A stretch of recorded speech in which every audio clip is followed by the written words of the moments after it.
بسم اللہ الرحمن الرحیم۔ پیارے بچوں، السلام علیکم ورحمۃ اللہ وبرکاتہ۔ آج ہمارا موضوع ہے رسد جاویدانی کے حالات زندگی میں لکھنے ہیں۔ پیارے بچوں، تو رسد جاویدانی کا اصل نام عبدالقدوس ہے۔ آپ 7 جولائی 1901 عیسوی میں بدرواہ میں پیدا ہوئے۔ بدرواہ کو فطری حسن کی وجہ سے چھوٹا کشمیر کہتے ہیں۔ رسا کے والد خواجہ منور دیو تجارت پیشہ تھے، مگر فارسی زبان و ادب سے کافی لگاؤ رکھتے تھے۔ رسا نے ابتدائی تعلیم حاصل کرنے کے بعد پنجاب یونیورسٹی سے منشی فاضل کی ڈگری حاصل کر کے ریاستی محکمہ تعلیم میں ملازمت اختیار کی۔ وہ برسوں تک فارسی اور اردو پڑھاتے رہے۔ آپ کا انتقال 27 مئی 1979 عیسوی میں ہوا۔ شعر گوئی کے علاوہ آپ گانے بجانے میں بھی دلچسپی رکھتے تھے۔ آپ کی شاعری میں اساتذہ کا رنگ جھلکتا ہے۔ حسن و عشق آپ کی غزلوں کا موضوع ہے۔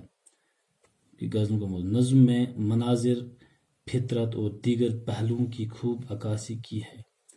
لالائے صحرا 1948 عیسوی اور نظم ثریا 1962 عیسوی آپ کے 2 شاعری مجموعے ہیں۔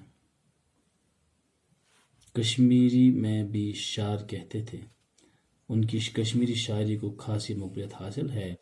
پیارے بچے دیکھو، رسا جاویدانی ان کا جو اصل نام تھا، کیا تھا نام؟ عبدالقدوس۔ اور رسا جاویدانی کب پیدا ہوئے؟ 1901 عیسوی میں۔ کس جگہ؟ بدرواہ میں۔ اور بدرواہ جو ہے یہ یہاں ہی جموں کشمیر کا ایک جگہ ہے جموں کشمیر میں۔ تو یہ کشمیر کے ہی شاعر تھے رسا جاویدانی۔ بدرواہ کو فطری حسن کی وجہ سے بہت خوبصورت جگہ ہے بدرواہ، اس وجہ سے اس کو کیا کہتے ہیں؟ چھوٹا کشمیر۔ کشمیر کو پوری دنیا میں جنت بے نظیر کے نام سے جانا جاتا ہے۔ تو کشمیر کی خوبصورتی پوری دنیا میں مشہور ہے بچے، لیکن بدرواہ بہت خوبصورت ہے، اس وجہ سے اسے چھوٹا کشمیر کہا جاتا ہے۔ ان کا جو والد ہے ان کا نام تھا منور دیو۔ وہ کیا کام کرتے تھے؟ تجارت کا کام کرتے تھے، یعنی کاروبار اور وہ فارسی زبان جو تھی، پہلی فارسی تھی، اس سے کافی لگاؤ تھا ان کا۔ تو رسا نے ابتدائی تعلیم حاصل کرنے کے بعد کہاں چلے گئے؟ یونیورسٹی، پنجاب یونیورسٹی، وہاں سے انہوں نے منشی فاضل کی ڈگری حاصل کی۔ پھر کس پیشے سے واپس آتے؟ وہ ایک استاد تھے رسا جاویدانی، یعنی ملازمت کی۔ وہ 2 برسوں تک وہ کیا پڑھاتے رہے؟ اردو۔ وہ 27 مئی کو انتقال کر 1979 عیسوی کو انتقال کر۔ شعر گوئی کے ساتھ ساتھ وہ گانے بجانے میں دلچسپی رکھتے تھے رسا جاویدانی۔ ان کی جو شاعری ہے، شاعری میں اساتذہ کا رنگ جھلکتا ہے، بہت دلچسپ، اساتذہ کے لیے کافی فائدہ مند ہے۔ حسن و عشق ان کی غزلوں کا ایک اہم موضوع ہے۔ نظم میں مناظر، فطرت اور دیگر پہلوؤں کی خوب عکاسی کی ہے۔